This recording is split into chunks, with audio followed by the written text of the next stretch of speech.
One of the more outspoken Republican lawmakers in St. Paul, who has been critical of Governor Walz's executive orders in the past, is also a practicing physician.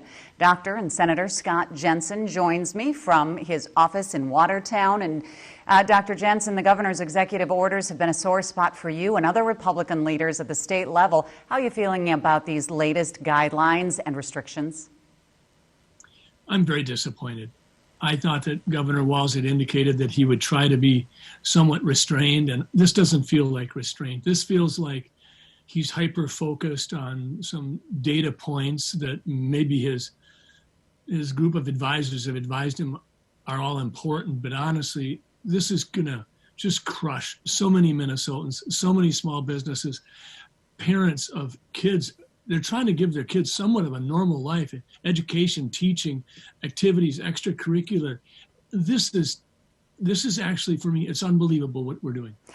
But even the more right-leaning moderates who would tend to agree with you in the past are now saying, you know what, we get it. The COVID-19 cases are soaring. We've had the most number of deaths in the last 24 hours than we've had in any single day since the pandemic started. What do you say to that? Because a lot more people are getting on the Walz train. Well, let's just do some simple math. We have 5.5 million Minnesotans. We have about 3,000 deaths. 2,000 of those have been in long-term care facility patients. And while every death has its own gut-wrenching, heartbreaking moments to it, if you look at long-term care facility folks, the average span of time from the admission to the facility to the time of their death is somewhere between 12 and 15 months generally, particularly for nursing homes. That means that their lives may be cut short by potentially 12 to 15 months, and we're not certain what the quality of their life was anyway. But let's go back to the 3,000 deaths. So 1,000 deaths in people who are not in long-term care facilities. 5.5 million people. That's about one person for every 6,000 people. And of those people, 1 out of 6,000, the great majority have multiple underlying medical conditions that put them at risk for not just death from COVID-19, but also from death from congestive heart failure, influenza, pneumonia. There's many entities that could take their life when they have that level of risk factors. So when we look at the population of Minnesotans under the age of 30 that have succumbed to COVID-19, it is minuscule. And if we really just step back and say, let's not just focus on the dashboard of Minnesota Department of Health, let's talk about the suicides, the increase in alcohol use, the increase in weight, the COVID-20 they're calling it, the elevated blood pressures, the heart attacks that aren't going detected, and even the data in terms of hospitalizations. If you actually look at the data, right now we've got something like 10,000 hospital beds available in Minnesota, and we have 1,300 of them being used for COVID-19 patients. We have the capacity to have 3,000 ICU beds, and we have 350 people in the ICU. We're told that we should be frightened because 80 or 90% of our ICU beds are full. Well, quite frankly, hospitals prefer to keep their beds full. They try to keep a cushion, if you will, but hospital administrators in the Minnesota Hospital Association, they know how to load level, how to divert. These are things that they're very skilled at. We don't need to have this kind of micromanagement from the governor's office. I honestly don't think they're seeing the big picture. I really don't. Let's talk about the fact that in the past, you and Senate Majority Leader Paul Gazelka and others stood on the steps of the Capitol having an issue with the governor and the peacetime emergency, giving him the power to have the executive orders, without any Republican input. He says he has worked with Republican leaders. He gets Republican leadership input. Have you seen that in the last month? I have not. And quite frankly, I'm not buying what he's selling on that point. I mean, I understand that he doesn't need to call me. I get that. I'm not the leader or anything.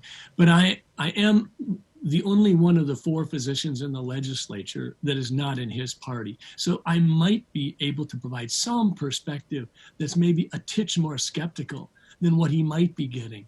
And to me, that's important. You have to break out of that groupthink echo chamber, and I don't think he's doing it. Hey, Dr. Jensen, can I get you to hang on 2 minutes? I have to take a quick break. And when we come back on the other side of the break, talking about the DFL and Senate in St. Paul, there's been some big movement with 2 DFL senators leaving their caucus. Can we talk about that in 2 minutes? Sure we can. Okay, thank you. We'll be right back. I'm continuing my conversation with Dr. and Senator Scott Jensen, who is at his practice in Watertown today. And before the break, we were talking about the governor's announcement, his executive orders. Dr. Jensen, you do not agree with the way the governor is going about this. I want to shift a little bit, though, to 2 senators who are leaving the DFL caucus, starting their own. We saw this happen in the House with Representative Republicans leaving their caucus as well. What is this saying? Well, Senator Bach and Senator Tomassoni are 2 legislators who have been around the block. They're seasoned veteran legislators, and they're standing up for their constituents. They're even telling Governor Walz, our allegiance isn't to you, it's to Minnesota.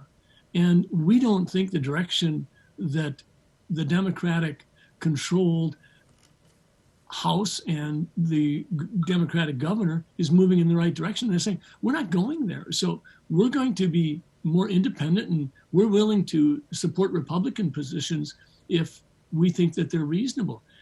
I think that, and I don't want to speak for Senators Tomassoni and Bach, but I think they both have strong concerns about, do lockdowns, do school closures, do these kinds of things really have demonstrable evidence that this is the way to go?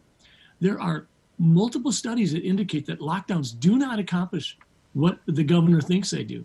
If you actually look at when even the mask mandate was put in place, it wasn't like you had a mask mandate put in place and then you saw cases drop off. It's actually the other way. Now, granted, there are many potential factors involved, but if you look at where the mask mandate was put in at the end of July, and you look at what has happened to case count since then, it would be hard to argue that the masks have really squashed the virus. And I don't think it's going to.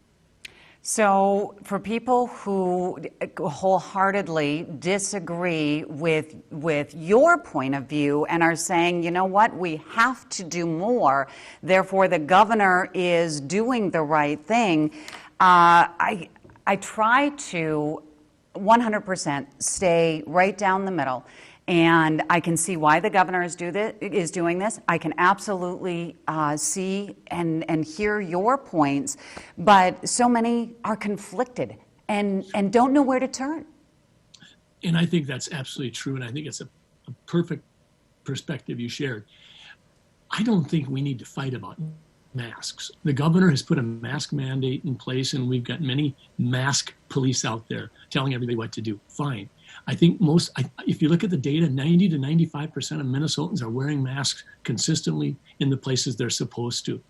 I think everybody wants to do something. I get that. But when you start talking about lockdowns and school closures and literally paralyzing people's livelihoods, you're not talking about masks. You're talking about crushing people's spirits. If you don't think that the alcohol consumption per capita is increased right now in this state of Minnesota, you're dreaming. We are drinking more alcohol, we are more depressed, we are more despondent than we have been in my lifetime of medicine. That isn't to quibble about masks. Yeah, fine, we can go ahead and do that. We'll see more data come through. Even in the last couple of days, we've had a couple of studies on that, and they're not necessarily real optimistic in regards to what masks do. But the bottom line is, Minnesotans are hurting, and I don't think this is the direction that Minnesotans wanted Governor Walz to move. I don't care whether you're Republican, Democrat, or Independent. Any of this, since the last time I talked to you, make you want to change your mind about not leaving office? I say that with a hopeful tone. There's no question. What's going on in the last 2 or 3 months have caused my wife and I and people that are very close to us to strongly reconsider, what is my role? Why have I been put in a position such as this? Am I in a position as I am for such a time as this? Because I don't think Governor Walz is moving in the right direction. So then I said that. half kidding. Are you rethinking about maybe not leaving office? I'm rethinking maybe not leaving politics. Wow. Well, I'm going to quote you on that, and everybody heard it here first. Dr. Jensen, as Senator, I thank you for all of this. You know, we're hearing plenty from the governor. I needed to get another perspective, and as always, your perspective is so appreciated. Thank you.